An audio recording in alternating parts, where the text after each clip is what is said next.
나름대로 삶의 방향과 내용입니다.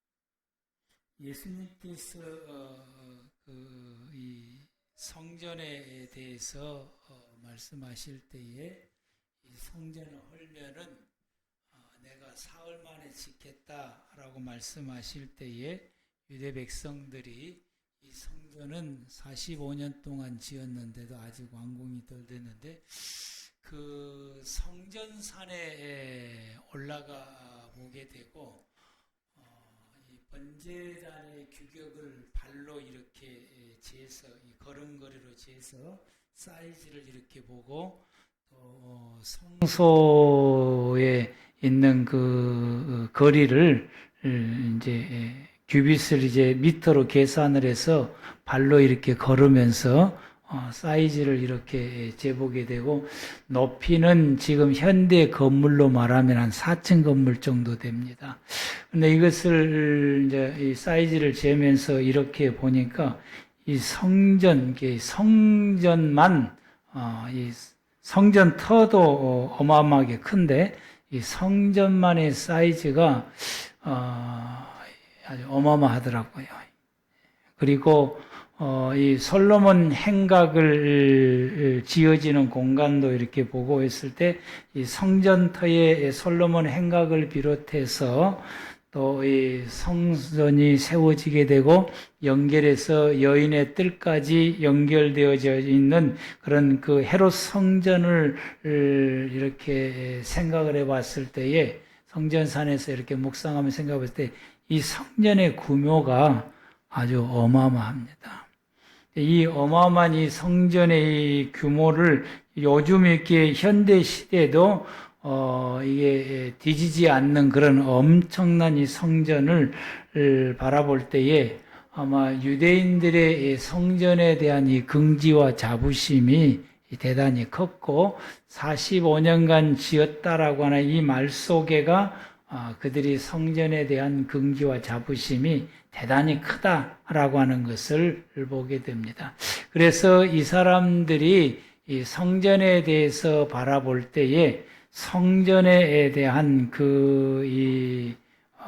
건물의 크기에 관심이 많았고 거기에 대해서 하나님의 백성이었다라고 하는 것, 또 그 건물에서 그 큰 건물에서 하나님 앞에 제사를 드린다라고 하는 이런 것들이 그 초라한 성막 시대 때를 비교해 봤을 때에 이런 큰 성전에서 하나님 앞에 예배드리고 제사드리고 여기서 신앙생활하는 하나님의 백성이라고 하는 것에 대한 긍지와 자부심이 유대 백성들에게는 대단히 컸다. 그런데 그걸 예수님께서 상을 다 엎으시고 짐승을 쫓아내시고 하는 이 모든 이 예수님의 이 행동들은 하시는 이 모든 일은 그들이 그동안에 가지고 있었던 성전에 대한 긍지와 자부심을 다 뒤집어 엎은 것이에요.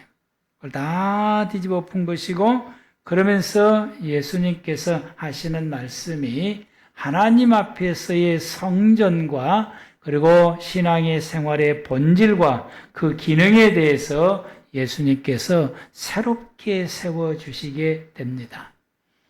오늘날 많은 성도들이나 사람들이 교회를 선택하는 부분에 있어서 내가 믿음 생활하려고 교회를 선택하는 부분에 있어서 대다수의 사람들이 건물을 보고 선택을 한다고 하는 사실이에요. 목포 하당에 가면은 이제 큰 교회들이 있는데 사랑의 교회라고 이 교회가 아주 엄청나게 큰 예배당을 딱 지었어요. 엄청나게 큰 예배당을 아주 멋있게 딱 지었더니 그동안에 그 하당에 있는 그래도 좀 굵직하다고 하는 교회 새 신자들이 들어오더니 이 교회가 딱 생겨지고 난 다음부터는 그쪽에 있는 그 교인들의 그 교회는 새 신자가 안 들어온대. 이 크게 지어진, 아주 하당에서 제일 크게 지어진 사랑의 교회라고 하는 이 교회로만 모든 새신자들이 그쪽으로만 몰려들게 되게. 그래서 많은 사람들이 교회를 선택할 때에 건물을 보고 선택을 한다. 그래서 이구동성으로 모든 목사님들이 건물을 크게 지려고 그래요. 앞으로는 건물을 크게 지면은 이제는 또 어려운 시대가 이제 앞으로 이제 오게 됩니다. 그런데 이런 때, 이 성도들이 교회를 선택할 때 이 교회가 지향하는 이 신앙의 생활에 지향하는 것이 하나님 앞에서 본질을 추구하고 하나님이 기뻐하시는 것으로 믿음의 생활을 성도들에게 심어주려고 이런 신앙의 본질에 대해서 나가는 교회냐, 이걸 보고 선택하는 교인들이 극히 적다라고 하는 것입니다. 우리는 이 예수님께서 성전을 뒤엎으시고 성전의 본질과 그 기능, 신앙의 본질과 그 기능을 바로 세워주셨던 예수님의 그 기쁘신 뜻을 우리가 헤아리고, 우리가 교회를 선택하는 부분에 있어서나 또 교회를 중심해서 우리의 믿음의 생활을 하는 우리 모든 믿음의 생활의 그 방향성이 우리의 신앙의 본질을 따라갈 수 있는 저와 여러분들 되기를 바랍니다. 그래서 예수님께서 그 신앙의 본질에 대해서 우리에게 확고하게 딱 심어주셨던 말씀이 고린도전서 3장 16절에 너희가 하나님의 성전인 것과 하나님의 성령이 너희 안에 계시는 것을 알지 못하느냐라고 말씀하시며, 너희가 하나님의 성전이므로 성전의 이 본질적인 그 기능들과 본질적인 의미를 기억하라고 하는, 그건 하나님과 함께 살아가는 삶이었지. 그걸 기억을 해서 17절에서 그 성전의 본질을 지키라. 이걸 지키지 못하는 것이 더럽히는 것이고, 이걸 더럽히게 되면은 그 사람은 멸망을 받게 된다라고 말씀하시고, 하나님의 성전은 거룩하니 너희도 그러하라고. 성전의 본질적인 의미를 너희는 지키고 성전을 통해서 우리의 신앙의 본질을 이루어라라고 하는 것이 예수님께서 주시는 말씀이고, 또 예수님께서 성전을 뒤엎으시는 뜻이고, 그리고 고린도서 3장 16절에서 17절에서 주시는 우리의 말씀입니다. 우리는 이 말씀 중에서 우리가 경각심을 갖고 우리가 깜짝 놀라고 우리의 마음속에 이게 경각심을 가져야 될 것은, 성전을 더럽히는 그 사람은 하나님께서 멸하신다고 하는 고린도전서 3장 17절 말씀입니다. 예수님께서 나를 성전되게 했으니 성전의 본래의 모습을 지키며 나가라 라고 말씀했고, 이 성전의 본래의 모습을 지켜내지 못하면 하나님께서 멸망을 시키겠다라고 말씀하십니다. 이게 아주 무서운 말씀입니다. 성전의 본질의 모습을 지키는 것이 우리의 사명이고 우리의 믿음의 생활에 매우 중요하다라고 예수님께서 말씀하십니다. 이게 우리가 지난주에 받았던 말씀입니다. 이 말씀을 마치고 이 파송이라고 하는 찬양, 우리 마지막 찬양 파송을 부르잖아요. 파송의 찬양을 탁 하고 있는데, 오늘 우리가 말씀 받아야 될 말씀, 성경 구절의 말씀을 주시는데, 그 파송의 찬양을 할 때 그 성경 말씀을 머릿속으로 생각을 하면서 찬양을 하다가 보니까 축도 시간이더라고요. 그래서 그 축도 시간에 제가 말이 왔다 갔다 했어요. 여러분, 말이 왔다 갔다 하는 게 내가 알기로는, 제가 기억으로는 첫 번째 해야 될 예수님부터 해야 되는데 하나님부터 시작을 했더라고요. 그리고 여기서부터 내가 깜짝 놀라갖고 이게 정신을 못 차리겠더라고요. 왔다 갔다 헤매는 이런 일이 있었습니다. 이게 지난주에 있었던 일입니다. 오늘 하나님께 주셨던 그 말씀에 의해서, 마태복음 22장의 이 말씀에 의해서 삶의 방향과 그리고 이제 내용입니다. 로마서 8장 5절에 이런 말씀이 있습니다. 육신을 따르는 사람은 육신의 일을 하고 영을 따르는 사람은 영의 일을 생각하여 영의 일을 하게 된다라고 말씀하십니다.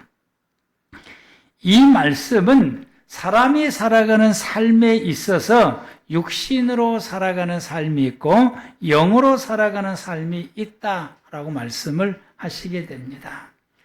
육신으로 살아가는 삶의 결과와 영으로 살아가는 삶의 결과에 대해서는 6절에서 말씀하시기를 육신의 생각은 사망이고 영의 생각은 생명과 평안이다 라고 말씀합니다. 이 말씀은 육신을 따라 살아가게 되면 그 결과는 사망에 이르게 되고 영을 생각하며 영의 삶을 생활하게 되면 생명을 얻게 되고 그 삶은 평안이 있다 라고 말씀하십니다. 그러면은 육신의 삶은 어떤 삶이냐라고 하는 것에 대해서는 갈라디아서 5장 19절에서 21절에서 우리에게 우리가 너무나 잘 아는 말씀입니다. 육신의 일은 분명하니 음행과 더러운 것과 호색과 우상 숭배와 주술과 원수 맺는 것과 분쟁과 시기와 분냄과 당짓는 것과 분열함과 이단과 투기와 술취함과 방탕함과 또 그와 같은 것들이라. 전에 너희에게 경계한 것 같이 경계하노니 이런 일을 하는 자들은 하나님의 나라를 유업으로 받지 못할 것이니라.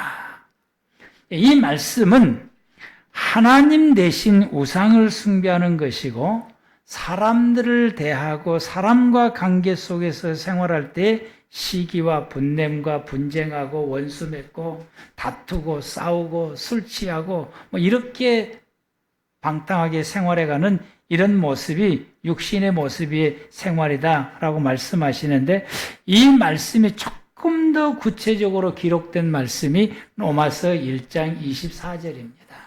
24절 말씀부터서 32절 말씀이 조금 더 구체적으로 기록되어 있습니다. 그러므로 하나님께서 그들을 마음의 정욕대로 더러움에 내버려 두사 그들의 몸을 서로 욕되게 하게 하셨으니 사람들이 육신의 삶을 살게 되는 가장 근본적인 이유는 하나님이 버렸기 때문이다라고. 간섭하지 않아요. 어떻게 살든지 하나님이 간섭하지 않아요. 이런 사람들은 일생 동안 어떻게 사냐? 육신을 따라 살아간다라고 말씀하시게 됩니다. 그래서 그들의 몸이 서로 욕되게 하게 하셨으니 이는 그들이 하나님의 진리를 거짓으로 바꾸어 피조물을 조물주보다 더 경배하고 섬김이라. 그래서 내버려 두니까 하나님 대신 각양의 모든 우상들을 섬기며 생활해 가고 있다 라고 말씀하게 되고 26절에는 이 때문에 하나님께서 그들을 그냥 제 마음대로 살도록 부끄러운 욕심에 내버려 두셨으니 그들이 이 하나님께서 다 버려두었더니 그들에게서 나타나는 첫 번째 삶, 육신의 삶의 첫 번째 삶에 나타나는 모습이 어떤 모습이냐? 음행이 나타난다고 하는 것이죠. 그것도 동성연애가 나타난다.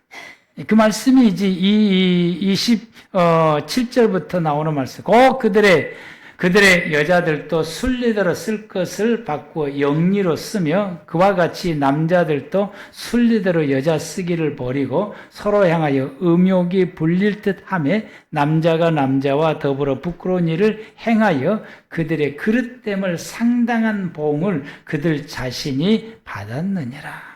요즘 차별금지법 속에 이것이 허용되는 부분들이 있게 되는데 이건 하나님이 버려두니까 이런 나타나는 현상이다. 그래서 그렇게 살아가는 것은 어떻게 사는 것이냐? 육신을 따라서 생활하게 된다. 그렇게 살면은 반드시 그 결과가 그 자신이 받게 될 것이다. 또한 28절에 그들이 마음에 하나님 두기를 싫어하며 하나님께서 그들을 그 상실한 대로 내버려 두사 합당하지 못한 일을 하게 하셨으니 28절까지는 하나님과의 관계 속에서 나타난 일이라고 한다면 29절은 사람과 사람의 관계 속에서 나타나는 악행된 육신의 모습입니다.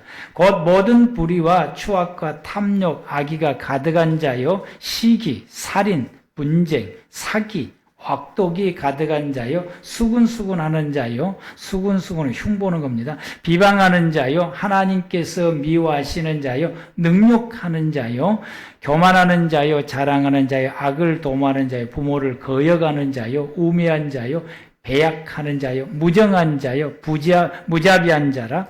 그들이 이 같은 일을 행하는 자는 사형에 해당한다고 하나님께서 정하심을 알면서도 자기들만 행할 뿐 아니라 또한 그런 일을 행하는 자들을 옳다, 괜찮아 이렇게 말한다.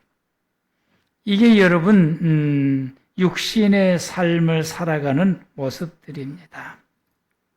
이런 육신의 삶은 하나님을 떠나 하나님 없이 살아가는 삶의 모습입니다.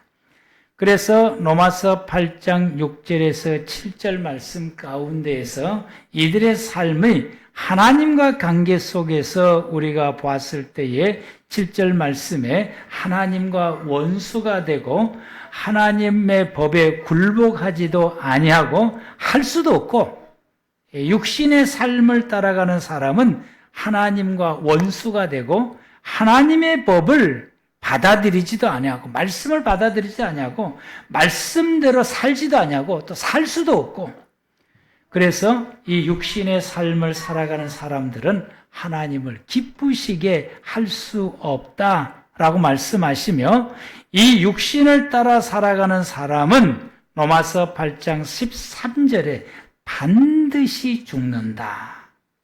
반드시 죽는다. 너희가 육신대로 살면은 반드시 죽을 것이로되 반드시 죽는다라고 말씀하신다. 그런데 하나님께서는 또 기회를 주셔요. 그러나 영으로서 몸의 행실을 죽이면은 산다라고 말씀했어요. 육신을 따라 살면은 반드시 죽지만은 그러나 영으로 살면은 반대로 산다라고 말씀하시게 됩니다. 우리가 이 몸의 행실을 영으로서 몸의 행실을 죽이고 산다라고 하는 것은 영으로 사는 것을 말씀하시게 됩니다. 그래서 영으로서 몸의 행실을 죽이는 것이 어떤 것이냐라고 하는 것에 대해서 로마서 8장 2절에 말씀하시기를 이는 그리스도 예수 안에 있는 생명의 성령의 법이 죄와 사망의 법에서 너를 해방하였음이라. 여러분, 우리는 죄와 사망의 법 안에 갇혀서 우리는 그동안에 어떻게 살아왔느냐? 육신의 삶을 살아왔어요.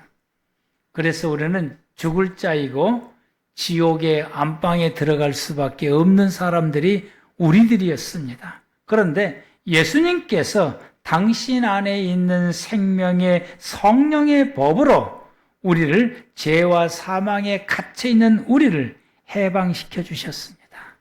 나를 해방시켜 주셨다. 아멘. 그래서 육신의 삶을 살아갈 수밖에 없는 나를 해방을 시켜서 이제는 우리가 육신의 삶을 떠나서 영의 삶을 살아갈 수 있게 해주셨다. 우리 모두는 예수님에 의해서 육신의 삶을 살아갈 수 있는 그 환경에서 벗어나서 이제는 영의 삶을 살아갈 수 있는 환경으로 돌아섰고 거기서 생활해 갈 수가 있게 됩니다. 이것이 예수 그리스도를 믿음으로 하나님의 자녀가 되는 권세입니다. 영접하는 자, 곧 그 이름을 믿는 자들에게는 하나님의 자녀가 되는 권세를 주셨으니 이 말씀은 육신의 삶을 살아가는 환경에서 떠나서 영의 삶을 살아갈 수 있는 자격과 환경과 그 위치에다가 우리를 세워주셨습니다. 이게 하나님이 우리에게 주신 놀라운 은혜요, 예수님을 통해서 받은 우리가 크신 은혜입니다. 아멘.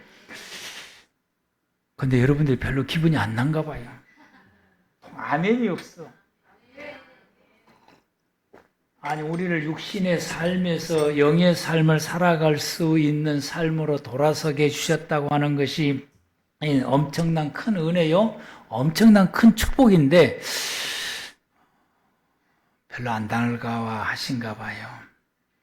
옛날처럼 그냥 육에 사는 것이 편한데 그러신 것 같아요. 여러분, 로마서 8장 9절에서 14절 말씀 가운데에 만일 너희 속에 하나님의 영이 거하시면 너희가 육신에 있지 아니하고 영에 있나니 누구든지 그리스도의 영이 없으면 그리스도의 사람이 아니라. 우리 가운데 하나님의 영이 있게 되면은 우리는 육신에 있지 않다라고 말씀했어요. 그래서 우리는 영에 있게 되니까 그 다음부터서 우리가 영의 삶을 살아갈 수밖에 없습니다. 우리 안에는 예수님께서 말씀하신 가운데에 고린도서 3장 16절에 우리 가운데 하나님의 성령이 있다라고 말씀했어요. 그래서 우리가 성전이라고 말씀했어요. 하나님의 영이 성령이 우리 가운데 거하심으로 우리는 육신에 있지 아니하고 영에 거하는 영의 사람들입니다. 아멘. 영의 사람들이요. 그리스도께서 너희 안에 계시면 몸은 죄로 말미암아 죽은 것이나 영은 의로 말미암아 살아 있는 것이니라. 예수를 죽은 자 가운데서 살리신 영이 너희 안에 거하시면 그리스도 예수를 죽은 자 가운데서 살리신 이가 너희 안에 거하시는 그의 영으로 말미암아 너희의 죽을 몸도 살리시라. 그러므로 형제들아 우리가 빚진 자로 돼 육신에게 져서 육신대로 살 것이 아니니라. 우리는 이미 육신에서 벗어났으니까, 영의 사람이 되었으니까 영의 사람으로서 육신대로 사는 것은 아니다. 아멘. 우리는 이제 영의 사람이니까 영의 삶을 살아야 된다. 그 영의 삶을 사는 것이 14절과 15절에 무릇 하나님의 영으로 인도함을 받은 사람은 하나님의 아들이라. 너희는 다시 무서워하는 종의 영을 받지 아니하고 양자의 영을 받았으므로 우리가 아바 아버지라 부르짖느니라. 우리는 믿음으로 하나님의 자녀가 되었습니다. 그러므로 하나님의 영이 우리 안에 성령으로 인지해 계심으로 우리는 하나님의 성전이 되었습니다. 그러므로 우리는 내 안에 하나님의 영이 성령이 계시고 나는 영의 사람이라고 우리가 확신하는 가운데서 이제부터 우리는 영으로 살아가는 삶을 살아야 됩니다. 우리는 예수님을 통해서 육신의 삶에서 해방시키셔서 우리를 영의 삶을 살아갈 수 있는 하나님의 아들들, 하나님의 사람이 되게 하시고 하나님의 성령을 우리에게 불어넣어 주셔서 성령의 도우심으로 우리로 하여금 영의 삶을 살게 하셨습니다. 그러면은 우리가 영으로 살아가는 삶은 어떤 삶이냐? 그걸 성령으로 사는 삶이다 라고 말해요. 그러면은 그것이 어떻게 살아가는 것이냐라고 하는 것에 대해서 오늘 본문에서 그 답을 주시고 있습니다. 우리 오늘 본문 한번 다 같이 함께 합독하시겠습니다. 시작.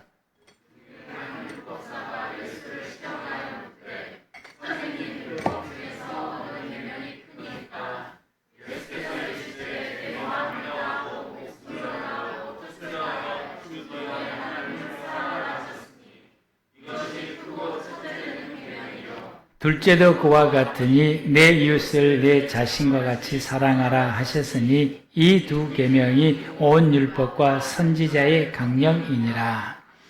율법과 선지자의 강령이다. 이 말씀은 구약 성경이다. 이 말씀입니다. 구약 성경을 다른 표현을 표현할 때 율법이라고 표현하고 혹은 선지자의 글이라고도 표현을 하게 됩니다. 그래서 구약 성경이다.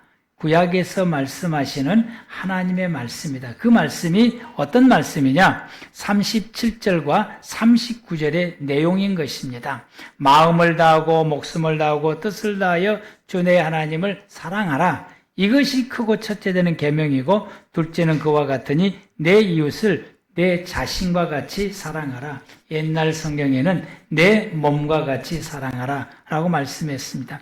이 말씀은 성도들의 삶의 방향과 그리고 거기에 따르는 삶의 내용을 말씀하시고 더 나아가서 삶의 방법까지도 말씀해요. 세 가지를 말씀해요. 방향과 내용과 방법, 이 세 가지를 말씀을 하시고 있습니다. 성도의 삶의 방법은 하나님을 향하여 살아가는 삶의 방법이 있고 사람을 향하여 살아가는 삶의 방법이 있습니다. 이 두 가지 삶의 방법이 있어요. 그리고 그 삶의 내용에 대해서는 오늘 본문에서 딱 한 단어로 말씀했어요. 그게 뭡니까? 사랑이라고 말씀했어요. 사랑. 하나님 사랑하라, 사람을 사랑하라. 삶의 내용은 사랑이라고 하는 이 두 단어로 함축시켜서 말씀을 하시게 됩니다. 그런데 대상에 따라서 삶의 방법은 이렇다라고 말씀했어요. 그래서 두 대상을 향하여서 사랑의 본질은 같으나 하나님을 대하듯이, 그래서 이 사랑의 본질이 하나님 대하듯이 사람을 대해야 되고 사람 대하듯이 하나님을 대하는 것이 동일해야 된다라고 말씀해요. 그 본질은 같아야 된다라고 말씀하시고 그러나 그 방법과 내용이 다르다. 방법이 다르다라고 말씀해요. 그 방법에 따라서 다르다라고 말씀하시는데 그래서 우리가 이제 그 말씀을 보게 되면은 하나님을 사랑할 때 그 방법은 마음을 다하고 목숨을 다하고 뜻을 다해서 사랑해야 된다. 마음을 다하고 뜻을 다하고 목숨을 다해서 해야 된다. 그런데 사람을 사랑할 때는 네 자신, 너 자신을 사랑하는 것처럼 사람을 그렇게 사랑해야 돼. 어떤 방법으로 사람을 사랑해야 됩니까? 나 사랑한 만큼만 해라. 아멘.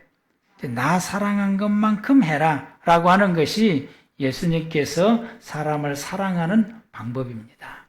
그런데 우리는 우리 주변에 있는 특히 뭐 가족, 배우자, 가족, 자녀들, 부모들 그리고 우리 주변에 있는 지인들이나 우리 주변의 사람들을 우리가 사랑할 때에 좀 달라요. 이제 강도도 다르고 달라요. 이제. 근데 예수님께서 주시는 그 말씀 가운데는 하나님 사랑하듯이 해야 된다고 그러니까 강도가 다르면 안 된다는 말씀이에요. 강도가 똑같아야 된다라고 말씀을 하시게 되고 내 몸 사랑하듯이 이 사람들을 사랑하라라고 예수님께서 말씀을 주셨으니 우리가 사랑할 때 이런 방법으로 사랑을 해야 됩니다. 그런데 사랑은 이제 어떻게 해야 되느냐? 그 내용에 대해서는 성경은 딱 두 가지로 말씀했어요. 붙어 있는 것이다. 사랑이 뭐냐라고 물게 되면은 사랑은 붙어 있는 것이다. 유행가는 다양하게 말씀하고 있는데 성경은 붙어 있는 것이다 라고 말하게 되고 성경은 사랑이 뭐냐라고 말할 때 그 상대를 위해서 내가 해야 될 역할을 하는 것이다. 이게 사랑이다 라고 말씀하게 됩니다. 그래서 예수님께서 이 본문에서 말씀하신 것은 붙어 있는 것을 전제하에서 내가 해야 될 역할을 잘 하는 것이다 라고 말씀했어요. 붙어 있는 것을 전제를 하고 내가 해야 될 역할을 하는 것이다 라고 말씀을 하시게 된다. 그래서 상대에 따라서 그 상대에 붙어 있어서 그 상대를 위해서 내가 해야 될 역할을 잘하는 것이 사랑이다 라고 말씀하시게 됩니다. 그래서 요한복음 14장 15절에서 21절, 23절, 24절 말씀에 사랑에 대해서 내가 해야 될 역할을 잘하는 것에 대해서 분명하게 말씀하시기를 15절에서 너희가 나를 사랑하면 나의 계명을 지키라. 21절에서는 나의 계명을 지키는 자라야 나를 사랑하는 자니 나를 사랑하는 자는 아버지께 사랑을 받을 것이요 나도 그를 사랑하여 그에게 나를 나타내리라. 계명 지키는 것이 나를 사랑하는 것이다 라고 말씀하시게 됩니다. 23절에 예수님께서 대답하여 이르시되 사람이 나를 사랑하면 내 말을 지키라 라고 내 말을 지키라. 24절에서는 나를 사랑하지 아니하는 자는 내 말을 지키지 않는다 라고 말씀했어요.